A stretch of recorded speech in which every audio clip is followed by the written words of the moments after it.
Hey everyone, thanks for watching Commander's Brew here on YouTube. If you like these videos, you know what to do. Hit subscribe. It helps us out. Go check out our Patreon, patreon.com/commandersbrew if you want to get involved directly, help us make the show and get some perks out of it. But otherwise, we're here for a brand new deck tech, so let's get to it. This week, it is Elsha of the Infinite. That's right. Ooh, can't wait. Andy, Yeah. I can't wait. I love Jeskai decks. Yeah, I already said it. I love it. Yeah, Elsha of the Infinite. This one is the one that caught my eye out of this set, out of this deck, I should say. Let's read Elsha just so that we all know where we're coming from. Elsha is 2 blue, red, white for the Jeskai, legendary creature, Jin Monk. She's a 3/3 with prowess. You may look at the top card of your library at any time. You may cast the top card of your library if it's a non-creature, non-land card, and you may cast it as though it had flash. What I love about this commander, we've been saying it this whole time. These commanders are so flexible. They lead to such interesting design. As long as they could have said instant or sorcery spell, and this would have been fairly on rails. But they said non-creature, non-land card, which I guess helps with the prowess more. But that just means we can brew this in any direction we want. Andy, what direction did you take Elsha this time? So I went to Discord and talked about it there for a bit, and we got some cool ideas from a few folks. Some suggestions that were thrown around were like Enchantress, kind of like Jeskai enchantments type stuff. We saw our boy Mondo talked about maybe doing some Super Friends, Jeskai Super Friends. There was obviously, I think Jamon said something about an instant and sorcery, prowessy, leaning on the prowessy type of thing, like pump up kind of thing. A lot of cool ideas, and that's what I love about these commanders is that those are all very viable routes. What I ended up doing was I kind of took a little bit of what Jamon said and then went off a little bit in a different direction though, and just went with instances like there's no creatures in this deck. There's like 9 creatures. I think it might even be like 8. And it's all otherwise non-creature spells, mostly creature or things that make tokens. Aha. Right now, we did a Jeskai token squall deck a while ago. That was one of Sean's decks, and it's an awesome deck, and you should go check it out. Kikar, similar thing, makes tokens. Spoiler alert, Kikar is definitely in this deck. But the ability that Elsha brings to the table of being able to flash creatures in. That is the thing that I wanted to do. So you're flashing creatures in by flashing your token spells in, obviously, right?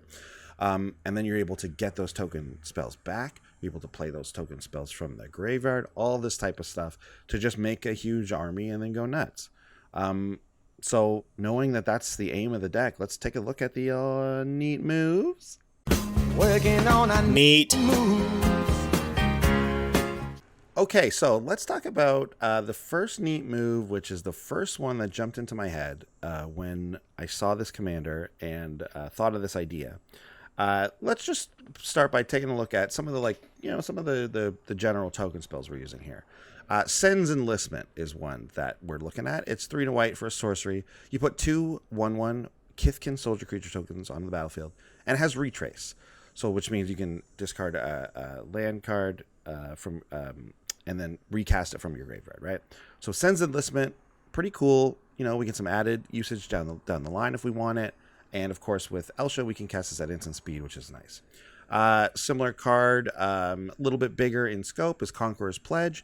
2 white for a sorcery that says put 6 1/1 core soldier creature tokens on the battlefield.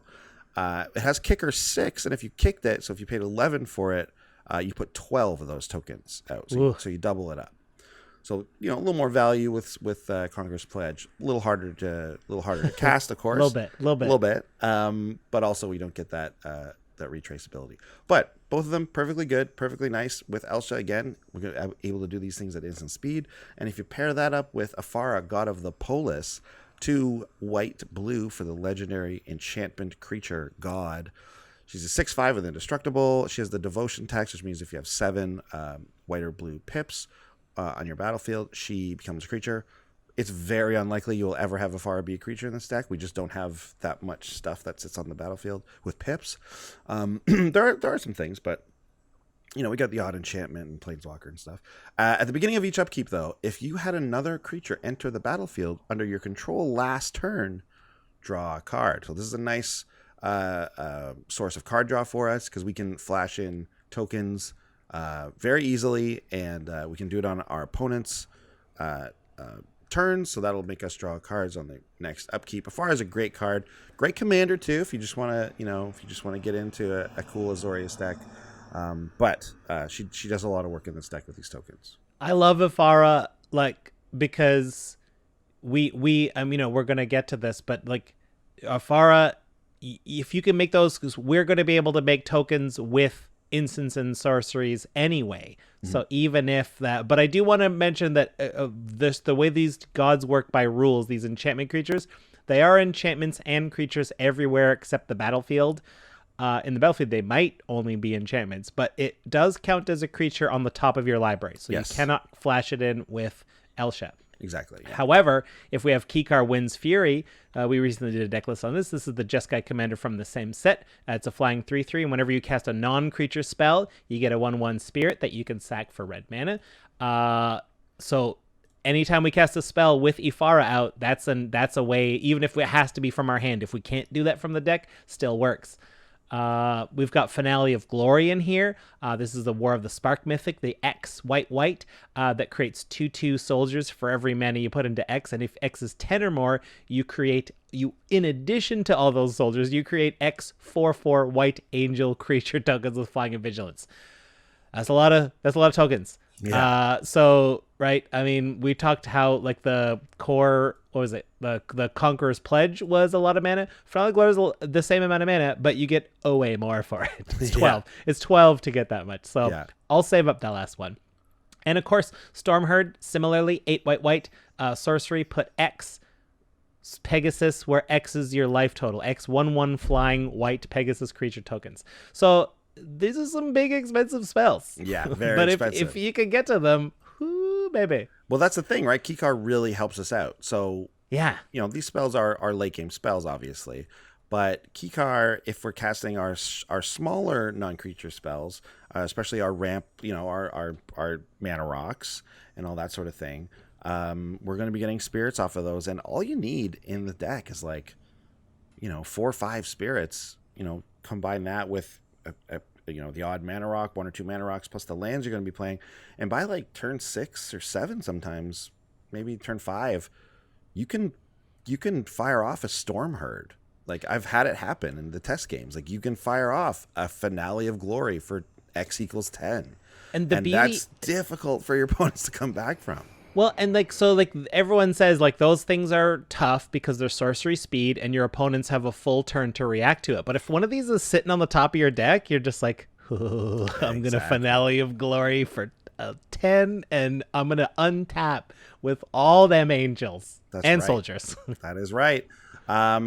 Okay, so we're casting a lot of non-creature spells here, and we're going to have a lot of tokens out there. So it'd be nice if we could pump those creatures up while we're playing these non-creature spells. So one way that I think is a really creative way to do it is via creatures like Soulblade Djinn and Strongarm Monk. So Soulblade Djinn is 3 blue for a 4/3 of a flyer that says whenever you cast a non-creature spell, creatures you control get +1/+1 until end of turn. And Strongarm Monk is a 3/3 that says the same thing. So this basically gives all your creatures prowess.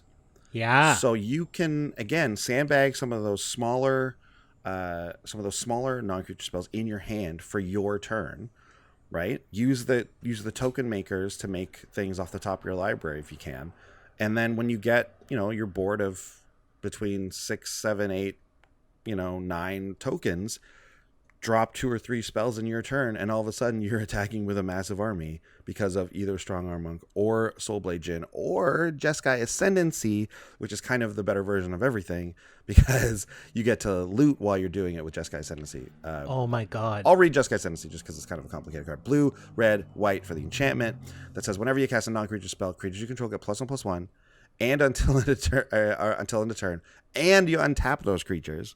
Whenever you cast a non-creature spell, you may draw a card, and if you do, discard a card. So that helps you. That's really nice for moving through the top of your library.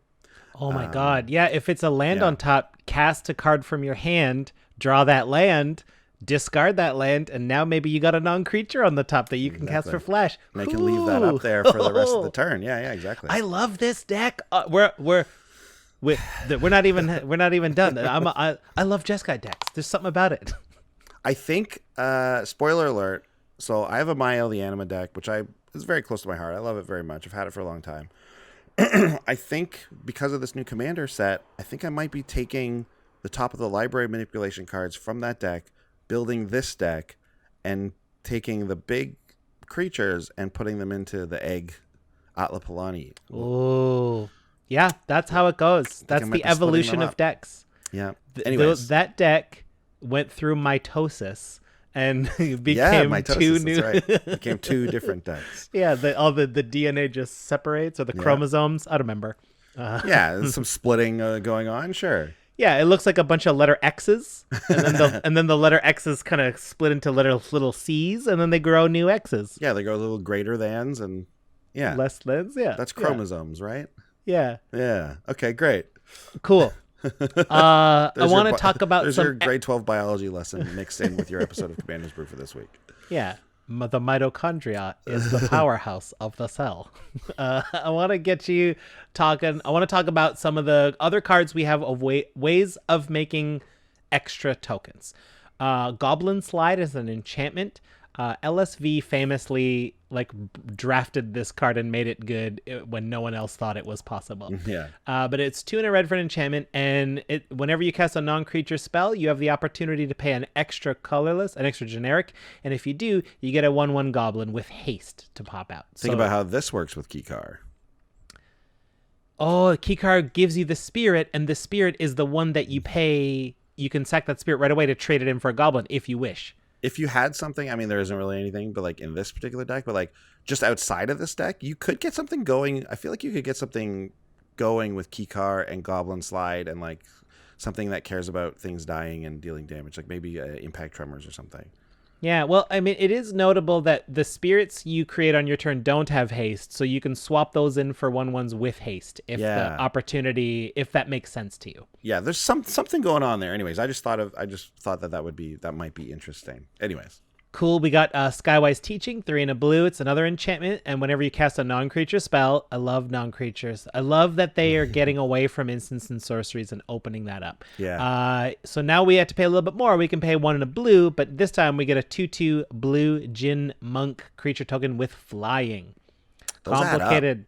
Yeah. Those add up, especially early in the game. They can really, if you've got you're on an awkward mana number 5 or 6 or something, and you cast your Sen's Enlistment, let's say, or something like that, and you've got this weird 2 mana just sitting over it. It's well, I'm just going to use it for Skywise Teachings. It's fairly early in the game. I'll take a 2/2 flyer, sure. I'll take a 2/2 flyer. It's an enchantment, right? I know we're all going to make the parallel to Talrend, that Talrend just makes them, but Talrend dies way easier, right? This one, it's enchantment. It's much harder to deal with. This sticks around. And we've also got Niblis of Frost.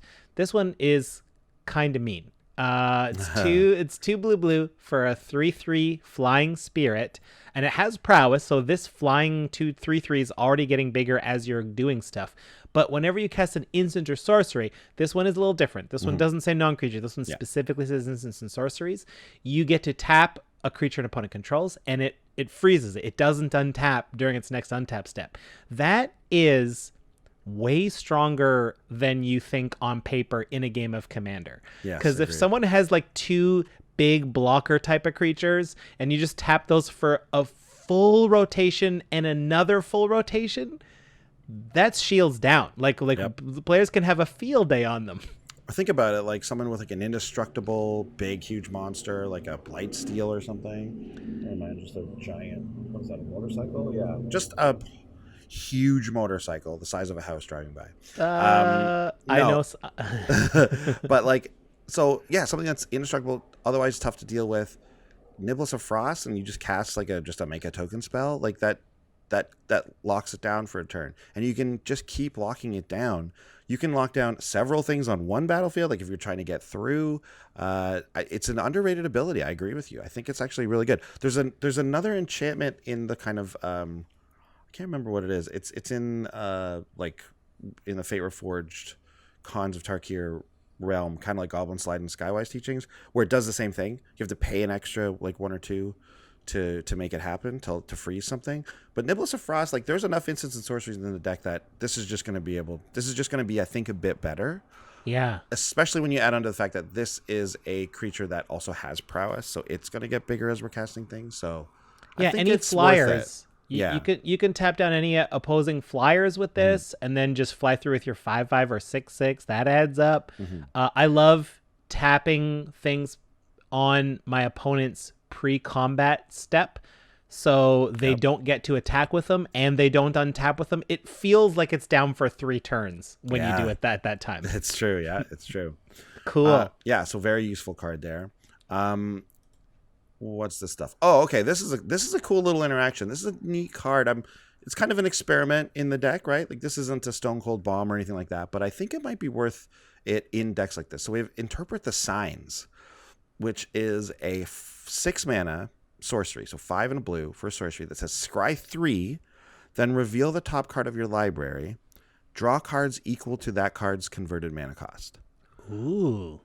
So I don't know if you noticed, but we have cards like Storm Herd in this deck. And there are some other big ones as well, like Hour of Reckoning, which is the 4 white sorcery with Convoke that says destroy all non-token creatures. We also have Parhelion 2, which is 6 white for the legendary artifact vehicle, the 5/5 with Flying First Strike Vigilance, Crew 4. Whenever it attacks, you create 2 4/4 white angels with vigilance that are attacking. Crazy card.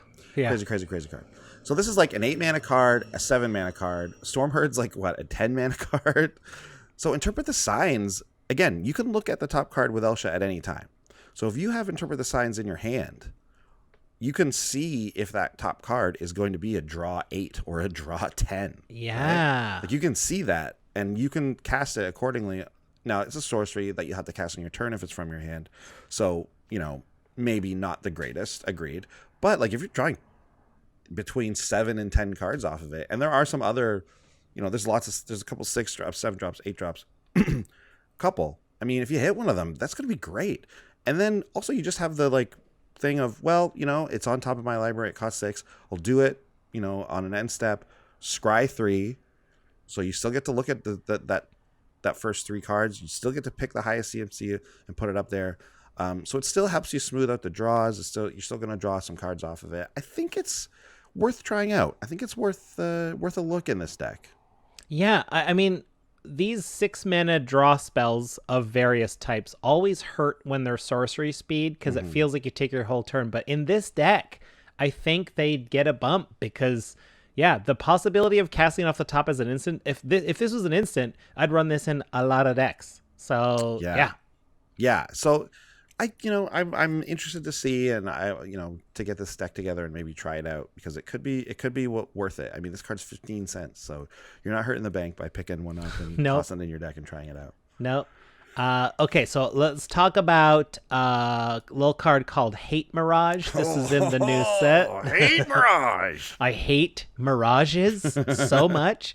Mirage. 3 and a red for a sorcery, or an instant if it's on the top of your deck with Elsha going. You get to choose up to 2 target creatures you don't control. And for each of them, you get a token that's a copy. They gain haste, and you exile them at the beginning of the next end step. Whenever anything exiles at the beginning of the next end step, if you do it on an end step, you get it for a full turn. So in the event that these are tap creatures that have tap abilities, you'll get to tap them on my opponent's end step when I'm instant speed casting this. Then they untap for me, and I have another turn to do something with them. That's a kind of corner case, but just be aware that you get him for a bit of a second turn if you cast it on an end step. But being able to do that gives us some tokens, and then we've got Brutaclad Telcor Engineer.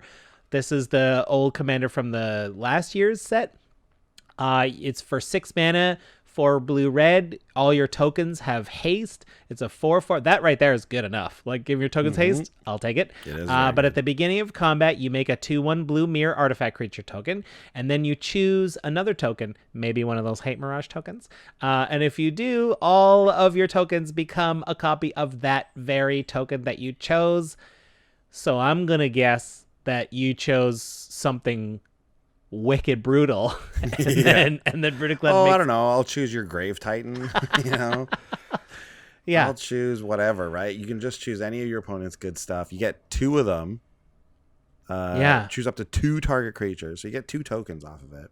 Oh my god. So that could be like, so take a look at this play. It doesn't even have to be an instant speed to be good. That's the great thing about it. Obviously, Hate Mirage as an instant is like a little bit better, right? You can flash in maybe as blockers or some cool ETB ability or something like that.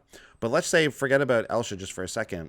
You've got Brutaclad out. You just cast Hate Mirage. You get 2 of your opponent's best creatures. So maybe it's like a Titan, maybe it's like a Sun Titan or something, and maybe it's something else with a cool ETB ability. You get that value, and then you get to turn all of your tokens, and that even includes like treasure tokens and anything else like that. They all turn into the best token you have. Like I said, you know, it's not uncommon for there to be something cool like a Sun Titan out on the battlefield. Well, guess what? Now you've got 10 Sun Titans and you're attacking with them. Like, and here's a cool thing that I always forget about Brutaclad. They stay as those tokens. Oh my god, I always forget that too. It is not till end of turn. They are now permanently those tokens. Holy. Yeah, right? So even just changing them all into like a random flyer or something. You know what I mean? Yeah. Like just like Hate Miraging in and changing them to flyers, and then Brutaclad changes them all to like even just like, I don't know, Sarah Angels or something. Like, that's incredible. That's very good. Yeah. Brutaclad's one of the best cards on the deck, I think. Yeah, like even if I just have like a 4/4 angel that's a token. Yeah, I'll make them all 4/4 angels. That's fine. That's fine. If I got 30 of those, I'm doing all right. Like, worst case scenario, you change them into those 2/2 djinns. Like, oh, I've got a bunch of soldiers and all that. It's like, well, you know what? Now they're all flying 2/2s. Like, that's still very good. Great. Yeah. Brutaclad. Brutaclad is Brutaclad. Oh, man. Andy, were there any surprises and discoveries putting this together? There were, actually. So one that I found was kind of similar to that Brutaclad Hate Mirage thing that we were talking about, where like you kind of upgrade your tokens. Is a card called Heli and Eruption. That was originally printed in Rise of the Eldrazi. You can get it in some of the Plane Chase sets. It's a 6-mana sorcery, 5 and a red. That says sacrifice all creatures you control. So this just, this works nicely in a deck where you want to sacrifice creatures, obviously, with a go wide strategy. But then you create that many 4/4 red Hellion creature tokens. So as an instant speed, again with Elsha, you do this on your end step. You sack all your 1/1 tokens and you turn them into 4/4 Hellions. That's pretty good. We'll take that. Wow. And then maybe I'm just like unaware of this card. Sean, did you know this next one? I did. I don't think we talked about it, but I have run this in a couple of decks. It's Keep Watch, 2 and a blue for the instant. I might have like talked about it before, but it happens all the time. Yeah. Cards just disappear from your brain. Yeah. Draw a card for each attacking creature. Simple. 3 mana for an instant. Like, if you attacked with 3 tokens and you played Keep Watch like in a pinch, you're pretty happy with that. 3 mana for 3 cards is not bad. But obviously, the sky's the limit here. We can get a lot more than that. And I mean, I think it's important to note that this card works on opposing players' turns too. Exactly. So, like, I have cast this spell when an opponent casts with 4 creatures. I was like, you know what? I'll take it. Yeah, cash it in, right? Yeah. Especially when you know you're going to need something on the next turn. Yeah. And it's like, okay, I'll hold up Keep Watch and just see someone, swings with even like 3, 4, 5 things. Bam. You draw some cards. You're looking good there. You're happy to do that. Yeah. Cool. Very cool. Very, very, very cool. We've done the surprise discoveries. That means it's time for the budget report. We take all of the cards and we put them on the top of our wallet. And if they're money, we spend it at instant speed. Please can I buy the bag of chips? Give me those chips now. Here's the money for them. I'm going to buy the chips. I'm not robbing you. I'm trying to buy something. I'm just buying it at instant speed. Okay, in response, I'm going to ask if you have a nickel. In response, to make better change. I'm going to ask if you want to give us your postal code for Become of our rewards program. This deck comes in at a cool $100. It's $102 basically, but very easy to shave off even more, as you'll see, as you always will basically see with us in this segment. But $100 isn't bad these days, right? Like, that's not too bad building from the ground up. However, the most expensive card in this deck is Finale of Promise, which is a very nice card in this deck, I'll give you. It's the X red sorcery that says you can cast up to one target instant card and or up to one target sorcery card from your graveyard, each with converted mana cost X or less without paying a mana cost. If a card casts away, blah, blah, blah, it gets exiled. If X is 10 or more, you copy each of those spells twice. You may choose new targets for the copy. So like I was saying earlier, it's not super hard for us to get, crazy mana in this deck, especially with things like Keycar and, there's some, a couple of other ways, luckily red and white have sort of been given access to ways to make better mana these days. But Finale of Promise is over $10 right now. Yeah, I think it's because it's like so good in Is It Phoenix? Because it is one spell and then it casts you two other spells. So but Is It Phoenix is like done now. Well, in Modern, anyways. Maybe this wasn't getting played in Modern, but Standard. It was getting played in Standard. That's true. Yeah. At any rate, I didn't expect that when I put this card in the deck, and instead of just like cutting it before it made it to the show, I actually wanted to just point out the fact that this card's $10. Yeah. Just in case you like had one and you didn't think that. It's like, well, this card's $10 now, so it's good. Keep an eye on that. It's a great card, but easily cuttable, very replaceable in the deck. Anything that just gets it is under sorcery back from the graveyard, honestly, basically does it as well. So, and there's another $10 bill in the deck with Elspeth, Sun's Champion. This is regarded as one of the best planeswalkers in our format. It's the 6-mana Elspeth. Starts with 4 loyalty, +1, 3/1/1 soldiers onto the battlefield. -3, destroy all big creatures, power 4 or greater. -7, you get an emblem with creatures you control, get +2/+2, and have flying. So every turn, like, you're making 3 additional soldiers, and if the board's getting hectic, sure, destroy everything big. Like this is the most utility planeswalker that there is. And if you care about tokens, but if you care about $10, cut it. If you care about $10, cut it. It's nice to have the little, like, the pseudo board wipe there, and it's nice to be able to make 3 tokens. This is probably my favorite planeswalker, maybe. It's great. Yeah, it's so good. And I seem to remember there was a time where it was like $6, and now it's closer to 10. It got reprinted in a dual deck, Elspeth versus Kiora. So, but I think that dropped it a bunch. I think it did too, and then since climbing back up because it's a very good card. Yeah. And finally, the third most expensive card, which I would advise you not to cut. But if you're looking to save $7, you do you. It's Divine Visitation, 3 white. For the enchantment that says, if one or more creature tokens would be created under your control, that many 4/4 white angel creature tokens with flying and vigilance are created instead. It just changes your tokens that you would make into Sarah Angels. Yeah. This card is incredible. And like in lieu of something like Anointed Procession, which is another expensive card, and some other things that you might want to include, like this is the one where I'm like, okay, let's keep this one in because it adds a lot of value. Even 2 of these tokens is really good. 8 flying vigilance in the air is formidable, even in Commander. It's not nothing, right? So even if you were to only get a handful of these tokens out, I think it's actually pretty worth it. I would. And this is definitely the card that I would say, this card's $7. Like, I think it might get even more expensive. So like, grab them now. Like if you grab 1 or 2 now, and then. It's so hard to tell. Yeah, I'm not sure if it's in Standard. Like, I don't know if the Standard rotation will make it drop that much. Yeah, I know. I don't think it will, because I think this is largely a Commander card.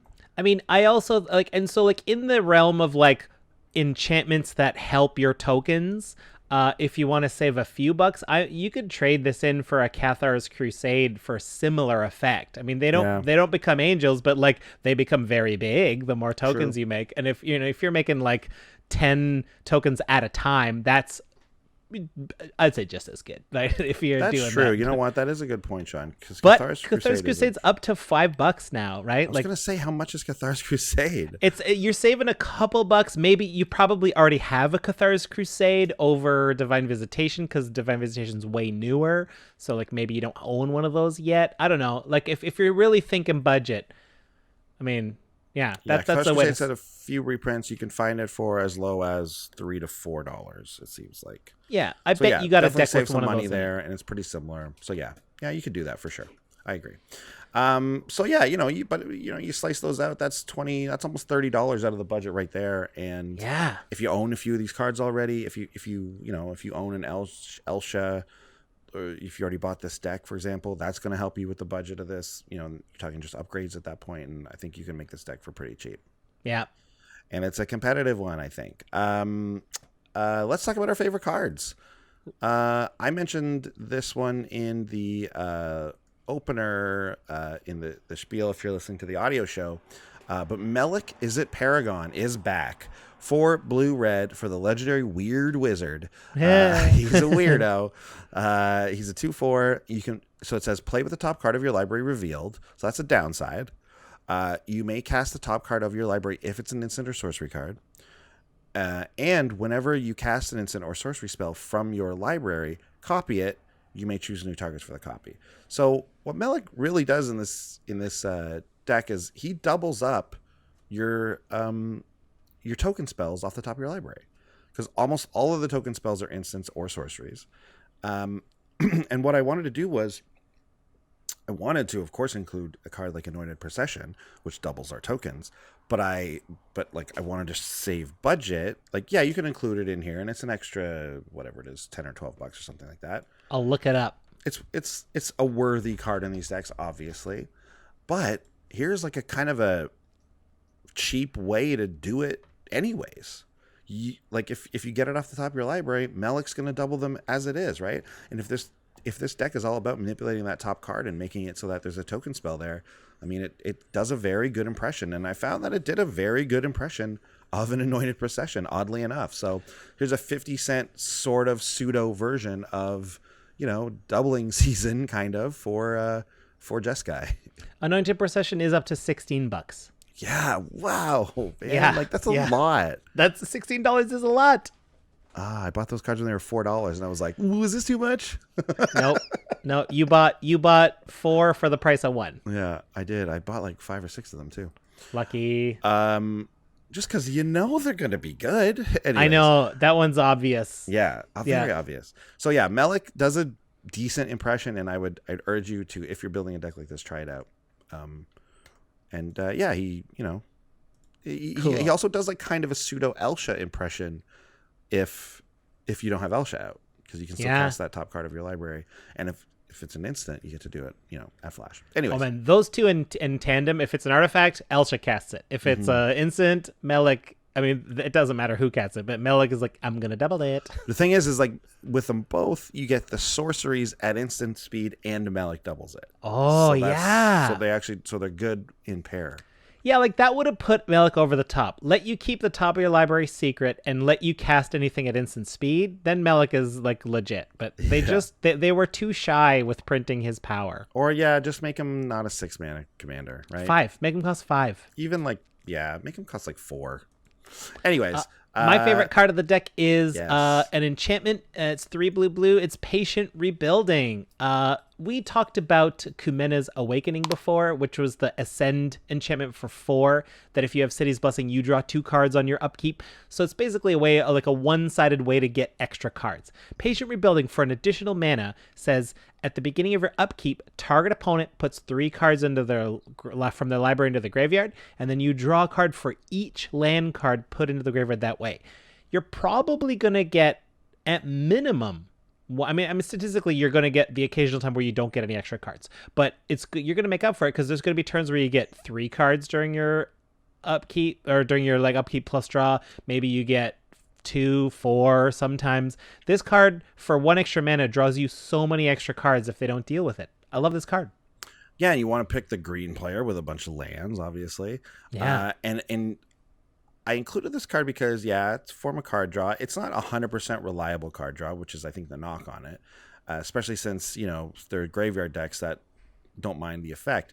But you can use this politically, too. You can be like, okay, you're a graveyard deck. I'm not picking you. And they're like, oh, come on, pick me. And I'm like, okay, what are you going to give me if I pick you, right? And then even if it's something small, even if they're just like, okay, well, like, as long as you're picking me for patient rebuilding, I won't attack you. Even if it's something small like that, like, that's something. Yeah, like, patient rebuilding is something. now getting you something else. Or, like, maybe get rid of this creature for me, or whatever political move you want to try and make. It's like, if I'm playing a graveyard deck, yeah, man, pick me with patient rebuilding. I'll do something for you. I'll help you out. I'll definitely help you out. Yeah. So I think there's another angle to patient rebuilding that maybe we're not all looking at all the time, because I think this card is pretty good. I think it's great. Yeah. Great. Well, there you go. That's everything. Whew. The whole deck, our favorites, the budgets, the surprises, everything. I'm excited. Yeah, this is a fun token deck. Jeskai is getting more and more versatile as the new cards come out, and I think that's great. Me too. Let us know your favorite Jeskai card, or your favorite. I don't know. There's so much going on in this deck. What's your what's your favorite big sorcery that you're excited to cast at instant speed? Yes, there you go. Let us know that one. So many different ways you can build Elsha. It's so fun. Yeah, like there's a lot of different. I think there's a lot of brews that people haven't even cracked into yet with this card, because it's so new, and we're getting a lot of the we're getting the token ones out of the way. We're getting the instance of sorcery ones, the artifact ones. I thought about going artifacts with this. There's so many different ways. I bet you there's a bunch we haven't even thought about. So if you got a cool spicy brew for Elsha, I mean, let's talk about that too. Let us know. It was great bringing this one to you. I gotta go. Sean's gotta go. We'll see you guys next week. Bye. Bye. Thanks for watching. If you love what we're doing, consider supporting the show by going to patreon.com/commandersbrew. And if you want to get any of the cards from our deck list, go to our TCG Player affiliate link below. That helps us out too. And for a free way to help us out, consider sharing the show with some friends. Like and subscribe, add a comment or two. See you later. Bye.